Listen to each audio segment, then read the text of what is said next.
दोन्ही ठाकरे बंधूंनी एकत्र यायला पाहिजे, कारण ज्या प्रकारे केवळ माध्यमामध्ये चर्चा होतीये, फक्त मनसे म्हणते की प्रस्ताव तरी पाठवा म्हणून. बघा, आमचं एकच म्हणणं आहे, जेव्हा तिथून काही बात सुरू झाली आम्ही देखील प्रतिसाद दिला. आता महत्वाची गोष्ट ही आहे की कोण मला हे म्हणाले मला माहित नाही, त्यांच्या वरिष्ठांकडून कोणीतरी पुढे यावं. पण महत्वाची गोष्ट हीच आहे की आम्ही जिथे आहोत तिथेच आहोत. आणि एक तुम्हाला सांगतो, ह्या महाराष्ट्राच्या हितासाठी, देशाच्या हितासाठी, समाजाच्या हितासाठी जे महाराष्ट्र द्वेष्टे भाजप आहे त्यांच्या विरुद्ध, भ्रष्ट भाजप आहे किंवा यशस्वी आहे त्यांच्या विरुद्ध कोणी जर एकत्र येत असेल तर आम्ही त्यांचं खुल्या दिलाने स्वागत करू. डेडलाईनला जरी 5 दिवस राहिले असतील तरी देखील आपल्याला माहिती आहे आपल्या देशात पावसाळा हा सुरू झालेला आहे. केरळात पाऊस तर अधिकृतरित्या सुरू झालेला आहे.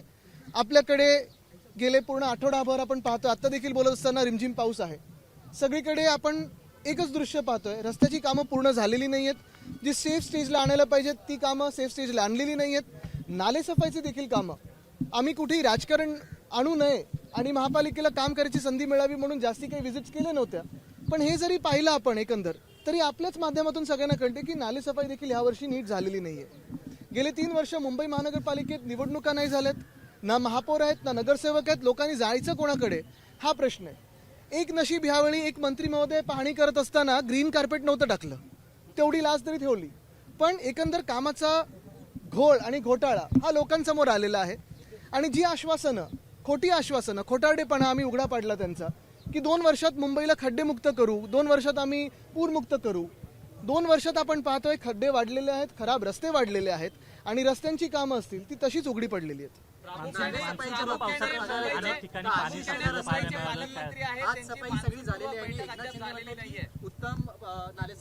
मला वाटतं काय आहे की डोळे बंद करून मांजर दूध पिऊ शकते, पण आपण मुंबईकर म्हणून पाहतोय मुंबईची जी परिस्थिती झाली. तसंच आपण पाहिलं असेल पुण्यात देखील परवा जो पाऊस पडला, पहिल्या पावसात कितीतरी पाणी तुंबलेलं.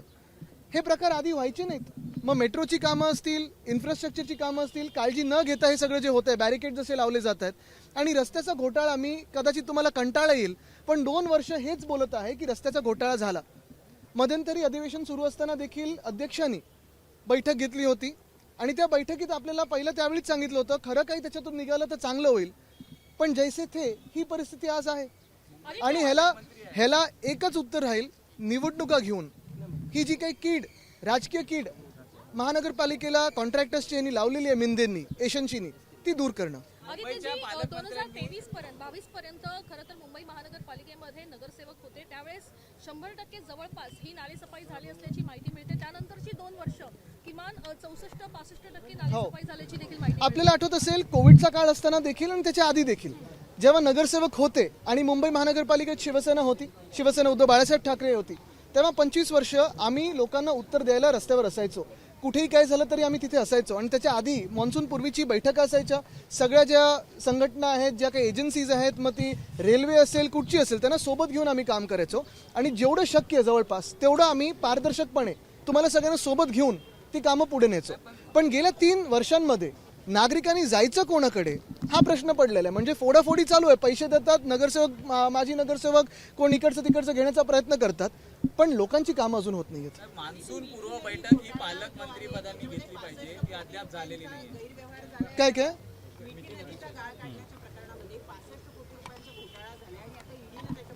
नक्कीच. आणि चौकशी मला वाटतं महत्वाची ही व्हायला पाहिजे की गेल्या 3 वर्षामध्ये हे सगळं जे काही झालेलं, मग मिठी नदी असेल, गाळ काढणं असेल, दहिसर, पोईसर, ओशिवारा, हे सगळं, किंवा आत्ता रस्ते, ह्याच्यात सखोल चौकशी मला वाटतं कोर्टाने केली पाहिजे. कारण महत्वाची गोष्ट ही आहे की गेल्या 3 वर्षामध्ये मुंबईचा पैसा हा एशन्सीनी लुटलेला आहे. भाजपचा एका राज्यसभा खासदाराने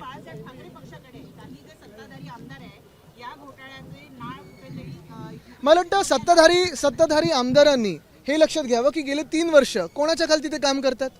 गेले 3 वर्ष आपण पाहतो जो घोटाळा झालाय, आम्ही सत्तेत होतो का? आणि 25 वर्ष जी भाजप आता आमच्यावर आरोप लावते, मला वाटतं 2002 की 97 पासून 2017 पर्यंत भाजप कोणाच्या सोबत होती? महत्वाची पदं सगळी होती, ज्या कमिटी होते, इम्प्रुव्हमेंट असेल, बीएसटी असेल, शिक्षण समिती असेल, याच्यावर भाजपनी बसलेच होते ना.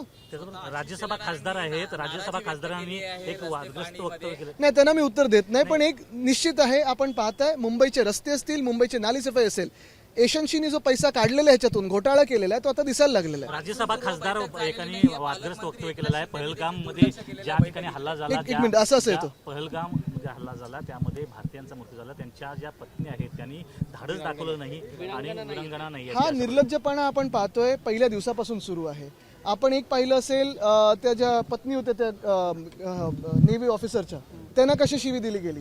मग विक्रम मिस्री जे स्वतः केंद्र सरकारचेच अधिकारी आहेत त्यांना शिवीगाळ झालेली. आणि आता हे मला वाटतं हा निर्लज्जपणा भाजपचा. एका बाजूला आपण जगाला काय करायचं हे दाखवत आहोत, पण दुसऱ्या बाजूला इथे प्रचार सुरू झालेला आहे. आम्ही जगभरात एकत्र आहोत भारतीय म्हणून, हे आम्ही राहूच, पण इथे त्यांनी त्याच्यावरनं राजकारण करू नये. त्याचं महिला आयोगाच्या अध्यक्ष आहेत. पालकमंत्र्यांनी घेणं अपेक्षित आहे. मान्सून दाखल झालेला आहे, मात्र अद्याप ही पालकमंत्र्यांची बैठक ही झालेली नाही. पालकमंत्री फक्त स्वतःच्या बंगल्यांसाठी, गाड्यांसाठी, अधिकारांसाठी बैठक घेतात. बाकी मुंबईकडे कोणाचंही लक्ष नाही. आदिवासी फंड जो आहे तो लाडकी बहीणकडे वळवला. नाही, एक आपण पहा की ही सगळी जी उधळपट्टी झालेली कॉन्ट्रॅक्टर्सवर, ना लाडकी बहीणसाठी पैसा आहे ना आदिवासी खात्यासाठी पैसा आहे, कुठच्याही खात्यासाठी पैसा नाही आहे. आता आम्ही शालिमारची पण मागणी केली आहे आमच्या बीडीडी चाळींसाठी.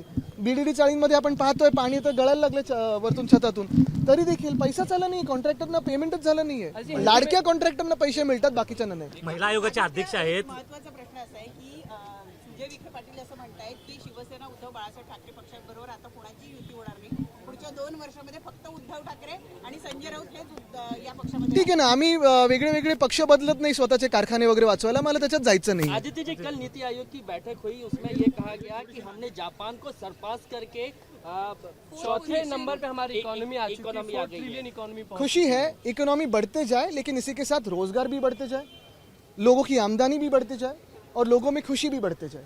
क्योंकि आज अगर आप देखिए तो सबसे बड़ी दिक्कत इस देश में बेरोजगारी है, सबसे बड़ी दिक्कत इस देश में महंगाई है, और यही है कि सरकार इस पे सीरियस है कि नहीं पता ही नहीं चलता. क्योंकि अगर किसी को पूछे सरकार में कि क्या करना चाहिए तो कहते हैं भजिया तलो. ऑपरेशन सिंदूर को लेकर जो बीजेपी के खासदार हैं, राज्यसभा के सांसद ने जो हैं, कहा उन्होंने है, विवादित बयान बयान किस तरह से दिया है देखते हैं? और ये कहा है कि वीरांगना नहीं। ये भाजपा की मानसिकता है, जो वो छुपाना चाहते थे, जो उनके मन में है वो बाहर आ गया. इसके पहले भी हम देख रहे हैं राजीव जी कि हमेशा इस तरह के बयानात आते रहे.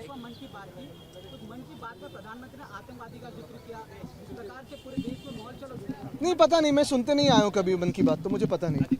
हम तो दिल की बात कहते हैं. अरे ये एक हाई लेवल मीटिंग होने जा रही है जिसमें एनडीए के मिनिस्टर्स और DCM chief ministers will be attending operation Sindoor को लेके. और बट सवाल यही है, अगर दुनिया भर में हम ऑल पार्टी डेलीगेशन भेज रहे हैं और हम सब भारतीय हैं, तो फिर यहाँ क्यों ये वाद हो रहा है कि एनडीए और नॉन एनडीए?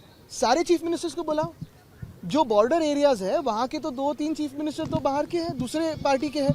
क्या दूसरे देश के नहीं है ना, एक ही देश है. तो क्यों इसमें फिर ऐसी डिवीजन हो रही है? एनडीए हो नॉन एनडीए हो, सारे चीफ मिनिस्टर्स को बुलाओ और ब्रीफ कीजिए. और हमारी तो मांग यही है कि पार्लियामेंट का सेशन बुलाइए.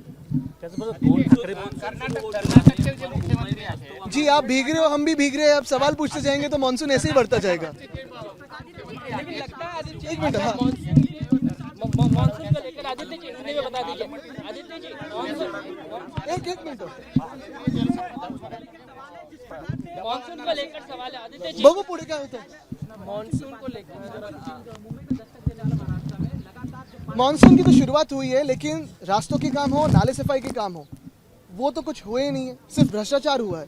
बारिश अगर हुई है सबसे ज्यादा, तो ये जो भ्रष्ट सरकार है उनके पॉकेट्स पे ही हुई है, पैसों की बारिश हुई है, बाकी कुछ नहीं. सवाल ये है मन से और शिवसेना के साथ में आने की बात चल रही है, क्या लगती है बातें सचमुच देखिए, सीरियस बात एक तरफ से हुई नहीं, दोनों तरफ से बात अगर आप देखें तो सिर्फ प्रेस में हुई है. और हमने यही कहा है कि महाराष्ट्र के हित के हो, समाज के हित के लिए हो, इस देश के हित के लिए हो, अगर कोई भी साफ दिल से साथ में आना चाहता है इस भ्रष्ट सरकार के खिलाफ, जो एंटी महाराष्ट्र है, जो भाजपा एंटी महाराष्ट्र है, जो भाजपा एंटी मुंबई है, उनके खिलाफ कोई आना चाहता है तो हम खुले दिल से स्वागत करते हैं. बातचीत का कोई रास्ता शुरू हो. दोन्ही ठाकरे बंधूंनी एकत्र यायला पाहिजे. कारण ज्या प्रकारे केवळ माध्यमामध्ये चर्चा होतीये, फक्त मनसे म्हणते की प्रस्ताव तरी पाठवा म्हणून. बघा, आमचं एकच म्हणणं आहे, जेव्हा तिथून काही बात सुरू झाली आम्ही देखील प्रतिसाद दिला. आता महत्वाची गोष्ट ही आहे की कोण मला हे म्हणाले मला माहित नाही, त्यांच्या वरिष्ठांकडून कोणीतरी पुढे यावं.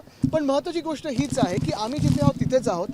आणि एक तुम्हाला सांगतो, ह्या महाराष्ट्राच्या हितासाठी, देशाच्या हितासाठी, समाजाच्या हितासाठी जे महाराष्ट्र द्वेष्टे भाजप आहे त्यांच्या विरुद्ध, भ्रष्ट भाजप आहे किंवा यशस्वी आहे त्यांच्या विरुद्ध कोणी जर एकत्र येत असेल तर आम्ही त्यांचं खुल्या दिलाने स्वागत करू.